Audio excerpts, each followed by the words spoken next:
ಪಾಕಿಸ್ತಾನದ ಪಂಜಾಬ್ ಪ್ರಾಂತ್ಯದಲ್ಲಿ ಫೈಟರ್ ಜೆಟ್ಗಳು ಈಗ ತೂರಿ ಬಿಟ್ಟಿದ್ದಾರೆ. ಪಂಜಾಬ್ ಪ್ರಾಂತ್ಯದಲ್ಲಿ ರಫೇಲ್ ದಾಳಿಯನ್ನು ನಡೆಸಲಾಗಿದೆ. ಕತ್ತಲ ಕೂಪದಲ್ಲಿ ಪಂಜಾಬ್ ಪ್ರಾಂತ್ಯದ ಹಲವು ನಗರಗಳು ಇವೆ, ಯಾಕಂದ್ರೆ ಬ್ಲಾಕ್ಔಟ್ ಮಾಡಿದ್ದಾರೆ. ಪಾಕಿಸ್ತಾನ ಪಂಜಾಬ್ ಪ್ರಾಂತ್ಯದಲ್ಲಿ ಫೈಟರ್ ಜೆಟ್ನ ಗರ್ಜನೆ ಅಲ್ಲಿನ ವಾತಾವರಣವನ್ನ ಬಹಳ ಭೀಕರವಾಗಿಸಿದೆ. ಪರಿಸ್ಥಿತಿಯನ್ನ ನಿರೀಕ್ಷೆ ಮಾಡಿದಕ್ಕಿಂತ ದೊಡ್ಡ ಮಟ್ಟಿಗೆ ತೆಗೆದುಕೊಂಡು ಹೋಗೋದಕ್ಕೆ ಈಗ ಅಣಿಯಾಗಿದೆ ಭಾರತೀಯ ಸೇನೆ. ಇನ್ನಷ್ಟು ಅಪ್ಡೇಟ್ಸ್ ಕೊಡ್ತಾರೆ ಅರುಣ್. ಪಂಜಾಬ್ ಪ್ರಾಂತ್ಯದಲ್ಲೂ ಕೂಡ ನಿರಂತರವಾಗಿ ಈಗ ಫೈಟರ್ ಜೆಟ್ನ ಗರ್ಜನೆ ಆಗ್ತಾ ಇದೆ. ಆದ್ರೆ ಅವರು ನಿರೀಕ್ಷೆ ಮಾಡದೆಯೇ ಅವರು ಅಟೆಂಪ್ಟ್ಗಳನ್ನ ಮಾಡ್ತಾ ಇದ್ದಾರಾ? ಈ ಪ್ರಶ್ನೆ ಸಹಜವಾಗಿ ಮೂಡ್ತಾ ಇದೆ ಪಾಕಿಸ್ತಾನದ ನಡವಳಿಕೆಯನ್ನ ಗಮನಿಸ್ತಾ ಇದ್ರೆ. ನಾವು ತಲೆಯಲ್ಲಿ ಲದ್ದಿ ತುಂಬಿಕೊಂಡಿರುವಂಥ ಪಾಕಿಸ್ತಾನಕ್ಕೆ ಇನ್ನೇನು ಮಾಡೋಕ್ಕಾಗತ್ತೆ ಇದೆಯಾ?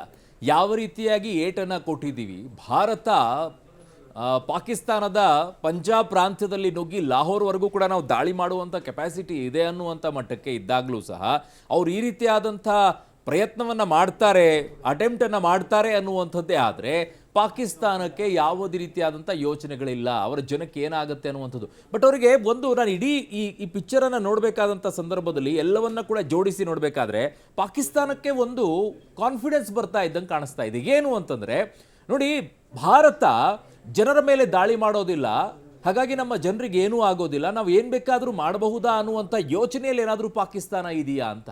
ಕಾರಣ ಸಿವಿಲಿಯನ್ಸ್ ಮೇಲೆ ನಾವೆಲ್ಲೂ ಕೂಡ ದಾಳಿ ಮಾಡಿಲ್ಲ, ನಾಗರಿಕರನ್ನ ಗುರಿಯಾಗಿಸ್ಕೊಂಡು ಮಾಡ್ತಾ ಇಲ್ಲ ಇಲ್ಲಿಯವರೆಗೂ ಕೂಡ ಮಾಡಿರುವಂಥ ಎಲ್ಲ ದಾಳಿಗಳಲ್ಲಿ. ಹಾಗಾಗಿ ಪಾಕಿಸ್ತಾನಕ್ಕೆ ಅದೇ ಧೈರ್ಯ ಬಂದಿರಬೇಕು ಅಂತ ಕಾಣಿಸುತ್ತೆ.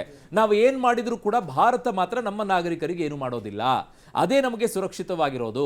ಹಾಗಾಗಿ ನಾವು ಭಾರತ ಮೇಲೆ ದಾಳಿ ಮಾಡ್ತಾ ಇರೋಣ, ನಾವು ಭಾರತದಲ್ಲಿರುವಂಥ ಜನರ ಮೇಲೂ ಕೂಡ ದಾಳಿ ಮಾಡೋಣ, ನಮ್ಮ ಜನಕ್ಕೆ ಏನು ಆಗೋದಿಲ್ಲ, ಅವ್ರು ಎಲ್ಲಾದರೂ ದಾಳಿ ಮಾಡ್ಕೊಳ್ಳಿ ಅನ್ನೋ ಹಂತಕ್ಕೆ ಬಂದು ತಲುಪಿದೆಯಾ ಅಥವಾ ಸೋತು ಹೋಗ್ಬಿಟ್ಟಿದೆಯಾ ಅಲ್ಲಿರುವಂಥ ದೇಶ ಅಂತ ಹೇಳಿ. ಕಾರಣ ಆರ್ಥಿಕವಾಗಿ ಮುಗ್ಗರಿಸಿರುವಂಥ ದೇಶ, ಇನ್ನೇನು ಕೊನೆ ಗಳಿಗೆಯಲ್ಲಿ ಸಾಯ್ತೀನಿ, ಇನ್ನು ಹೆಂಗಾದ್ರೂ ಸಾಯೋಣ ಅನ್ನೋ ಮಟ್ಟಕ್ಕೇನಾದ್ರೂ ಪಾಕಿಸ್ತಾನ ಯೋಚನೆ ಮಾಡ್ತಾ ಇದೆಯಾ ಅನ್ನೋ ಹಂತಕ್ಕೆ ಕಾಣಿಸ್ತಾ ಇದೆ. ಒಂದಂತೂ ಸ್ಪಷ್ಟ, ಇದರಲ್ಲಿ ನಾವಂತೂ ಹೇಗೆ ಬ್ಲ್ಯಾಕ್ಔಟ್ ಮಾಡ್ಕೊಂಡಿದ್ದೀವಿ, ಜಲಂಧರದಲ್ಲಿ, ಪಂಜಾಬ್ನಲ್ಲಿ, ಲೇಹ್ನಲ್ಲಿ ಬ್ಲ್ಯಾಕ್ಔಟ್ ಮಾಡ್ಕೊಂಡಿದ್ದೀವಿ, ಗುಜರಾತ್ನಲ್ಲಿ, ಶ್ರೀನಗರದಲ್ಲಿ, ರಾಜಸ್ಥಾನದಲ್ಲಿ, ಜಮ್ಮುವಿನಲ್ಲಿ ಎಲ್ಲ ಕಡೆಯೂ ಕೂಡ ಬ್ಲ್ಯಾಕ್ಔಟ್ ಅನ್ನು ಮಾಡ್ಕೊಂಡು ಕತ್ತಲಾಗಿ ಇಟ್ಕೊಂಡಿದ್ದೀವಿ. ಕಾರಣ ಮಿಸೈಲ್ಸ್ಗಳು ಹೇಗೆ ಬರ್ತಾ ಇದೆ, ಡ್ರೋನ್ಗಳು ಹೇಗೆ ಬರ್ತಾ ಇದೆ ಅಂತ ನೋಡೋಕ್ಕೋಸ್ಕರ. ಈಗ ಲೇಹದಲ್ಲೂ ಕೂಡ ಯಾವ ರೀತಿಯಾಗಿ ಆಗಿದೆ, ಎಲ್ಲಿ ದಾಳಿ ಮಾಡ್ತಾ ಇದೆ